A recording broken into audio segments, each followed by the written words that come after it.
आपको पद्मश्री मिलना चाहिए क्योंकि ओटीटी पे देखने लायक है, लेकिन ओटीटी पे भी अपना काम करते करते या स्किप कर करके इस मूवी को देख सकते हैं क्योंकि जैसे अप्रोप्रिएट लग रहा है तो यही चीज होती है इस फिल्म में। लेकिन जेंडर रिवर्स कर दीजिए क्योंकि अभी जो कॉन्फ्लिक्ट और मजा है वो एंड में बचा के रखा है जो 10-15 मिनट के लिए आता है। इसीलिए बोल रहा हूं इसकी क्या शाहिद रश्मिका कृति ओपन रिलेशनशिप में है या नहीं, और आजकल के जमाने में ओपन रिलेशनशिप काम करेगी या नहीं। तो रिसेंटली मैं कॉकटेल 2 देख के आ गया हूं और मुझे पता चल गया है इस मूवी को अडल्ट सर्टिफिकेट किस वजह से मिला है। क्योंकि ये मूवी इतनी बेकार है कि इसको अडल्ट्स क्या बच्चे तक नहीं देख सकते। मेरी माने तो इस मूवी से जितना दूर रह सके उतना अच्छा है क्योंकि वो आपकी मेंटल हेल्थ के लिए बेटर है। क्योंकि इसकी पेसिंग, इसकी स्टोरी और इसका डायरेक्शन इतना वाहियात है कि आपको सच में दिन में तारे दिखा देगा। मुझे आज भी वो टाइम बहुत अच्छे से याद है जब 2012 में मैंने कॉकटेल के गाने सुने थे और मेरा माइंड ब्लो हो गया था। 9XM पे उसके गाने रिपीट में बजते रहते थे और आज भी उनको सुनो तो आपके पैर अपने आप थिरकने शुरू हो जाते हैं। तुम ही हो बंधु सखा, तुम ही हो चढ़ी मुझे यारी तेरी ऐसी, और बहुत सारे बढ़िया गाने। और हैरानी की बात तो ये है कि कॉकटेल 1 को मैंने कभी देखा ही नहीं था, तो 19 जून कॉकटेल 2 की रिलीज से एक रात पहले मैंने कॉकटेल 1 को खत्म किया। और यही बोलूंगा कि ये एक परफेक्ट फिल्म थी जिसकी थीम्स बहुत ही रिलेटेबल थी, खास करके अगर आप ऐसे टीनेजर हो जो अपने घर बार छोड़ के एक दूसरे शहर में अकेला रहता है। ये मूवी परफेक्ट टीनेज एंटरटेनर थी, कपल्स को देखनी चाहिए थी। लेकिन यहां पे हम बात करेंगे कॉकटेल 2 की जो उतनी ही बुरी है, चाहे उसके गाने ले लो, चाहे उसकी स्टोरी ले लो, या फिर कंपैरिजन करो परफॉर्मेंसेस का। यहाँ ऐसी बात नहीं है कि मैं शाहिद कपूर, रश्मिका मंदाना, कृति सैनन के खिलाफ हूँ। बस इस मूवी में पर्टिकुलरली डायरेक्टर उनसे वो परफॉर्मेंस नहीं निकल पाए जो निकाल सकते थे। जबकि हमने शाहिद को कबीर सिंह और जर्सी में देखा है कि वो कितने अच्छे कैपेबल परफॉर्मर है। इस फिल्म की सबसे बड़ी प्रॉब्लम है कि ये बहुत ही ज्यादा इलॉजिकल है। सबसे बड़ी बात जो हमें पता चलती है कि ये लव रंजन रिटर्न फिल्म है और पहली फिल्म को लिखा था इम्तियाज अली ने, और वो डिफरेंस पता चल जाता है। लेकिन मैं रवि रंजन से ये पूछना चाहता हूँ कि आपकी राइटिंग को आखिर हो क्या गया है। तू झूठी मैं मक्कार से डिसअपॉइंट होने के बाद मुझे लगा कि अब तो आप कुछ अच्छा लिखेंगे, लेकिन अभी भी आपकी राइटिंग उतनी ही खराब है जितनी तू झूठी मैं मक्कार के टाइम थी। लेकिन इस मूवी का कोई असली विलन है तो वो है इसकी टाइमिंग, यानी कि इसकी पेसिंग। मतलब कि ये मूवी कब खत्म होगी ये मैं सोचते सोचते थक गया था, और एंडिंग में आगे मुझे थोड़ा एंटरटेनमेंट मिलता है लेकिन वहां तक का सफर बहुत ही कठिन था।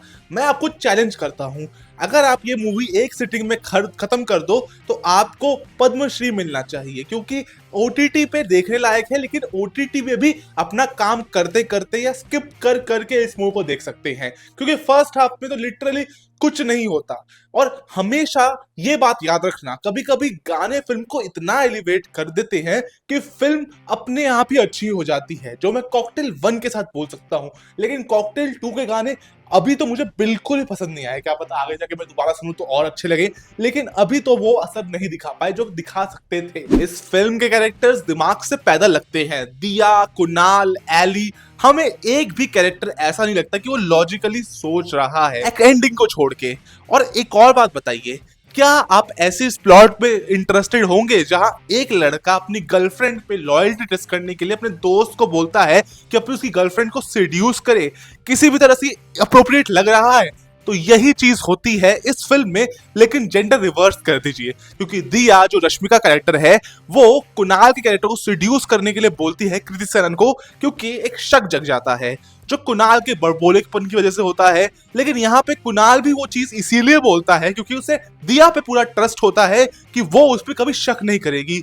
लेकिन दिया ने जो काम किया वो बहुत ही ज्यादा बुरा काम किया और उसी की वजह से हमें ये फिल्म देखनी पड़ी। मैं सच बोल रहा हूँ कि रश्मिका का, शाहिद का, कृति का कौन सा ऐसा कॉन्ट्रैक्ट है जिसकी वजह से उन्हें ये फिल्म करनी पड़ी, क्योंकि अगर किसी ने ये स्क्रिप्ट एक बार सुन ली तो कहीं से भी इसको हाँ तो बिल्कुल भी नहीं करेगा।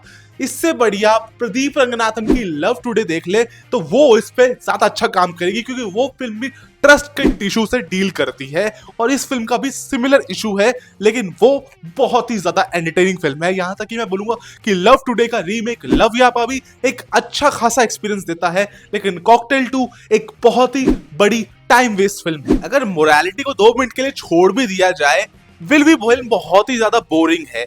इसकी पेसिंग कहीं से भी जस्टिफाई नहीं होती और शाहिद कपूर को अपनी स्क्रिप्ट चॉइस पे एक बार ध्यान देना चाहिए कि वो कैसी स्क्रिप्ट पे काम कर रही हैं।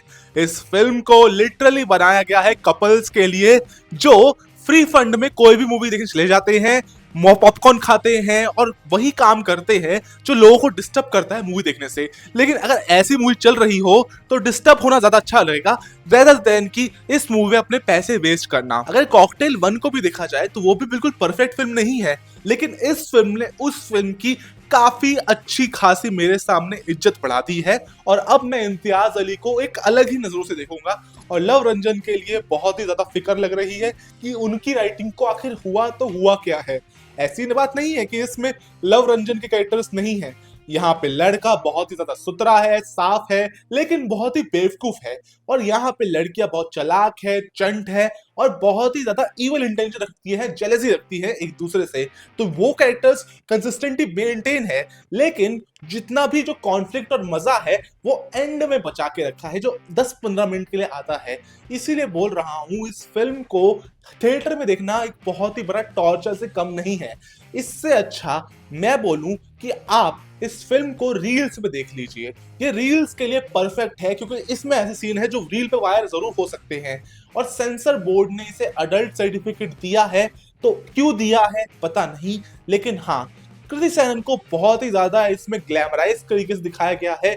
अब उसके बारे में मेरे 2 शब्द ये रहेंगे कि जब पेड्डी मूवी में ये सब होता है तो उसको कॉल आउट किया जाता है जो बहुत ही प्रॉब्लमैटिक मूवी थी, लेकिन जब बॉलीवुड ये गंद काम करता है जो हमें सिड्यूस करने के लिए जो कैरेक्टर्स को जैसे कपड़े दिखाए हैं वो बिल्कुल भी अप्रोप्रिएट तो नहीं लगा मुझे। और कहीं ना कहीं मैं इस खिलाफ आवाज उठाना चाहूंगा। इंटरनेट के जमाने पे जब एक सर्च पे सब कुछ अवेलेबल है तो वो क्या दिखा के हमें थिएटर में बुलाना चाहते हैं, मेरा बस मेकर से यही सवाल है। फिल्म की अच्छाई की बात करें तो जो ट्रस्ट के बारे में ये कहती है, जो न्यू रिलेशनशिप्स और इंस्टाग्राम जनरेशन के बारे में ये कहती है वो बिल्कुल सही है। मैं 100% इस फिल्म की पॉलिटिक्स से एग्री करता हूँ, लेकिन मेरे दिमाग में इस फिल्म को लेके अलग एक्सपेक्टेशन थी क्योंकि ट्रेलर ही कुछ इस तरीके से काटा गया था।